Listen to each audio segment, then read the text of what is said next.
जनक serial में अब आप देखने वाले हैं, अनिरुद्ध करने वाले हैं एक बड़ा कन्फेशन। जी हाँ, दरअसल जनक जब से आई हैं वो घर के ख्याल रख रही हैं, घर के लोगों का, खास तौर से अर्शी का।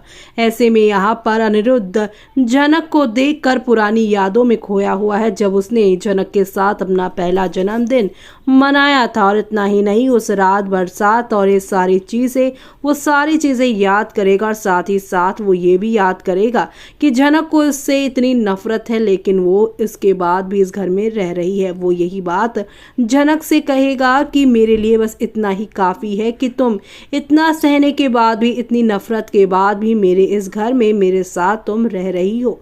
इसी के साथ आप देखेंगे विहान आहान के साथ आ जाने वाले हैं। विहान को देखकर जनक यहाँ पर दौड़ी उसके पास जाएगी, और यहाँ पर जनक जो है अब आहान को गोद में लेने के लिए पूछेगी, और विहान यहाँ पे कहेंगे कि हाँ, आप क्यों नहीं ले सकती हैं, इसे ले लीजिए। ऐसे में अब आहान को वो गोद में लेते ही विहान से सवाल करती हुई नजर आएंगी कि कैसी है इसकी तबीयत। विहान कहेगा कि इसकी बिल्कुल भी तबीयत ठीक नहीं है, और अब यहाँ पर जनक आहान का भी ख्याल रखेंगी ताकि वो जैसे पहले उसकी तबीयत बिगड़ी थी वैसे ना बिगड़े। ऐसे में यहाँ पर इन दोनों की बातों से अनिरुद्ध काफी दुखी नजर आ रहा है, क्योंकि इस तरीके से इतने प्यार से जनक उससे अब बात नहीं करती। लेकिन इसी बीच अनिरुद्ध यहाँ पर नहीं बल्कि विहान आप सभी की जनक से कहेंगे कि आप हमारे घर वापस आ सकती हैं क्या। अब इस सवाल से अनिरुद्ध जनक ये दोनों ही काफी ज्यादा शॉक्ड हो जाएंगे। आगे क्या होगा देखना होगा बेहद खास कहानी में।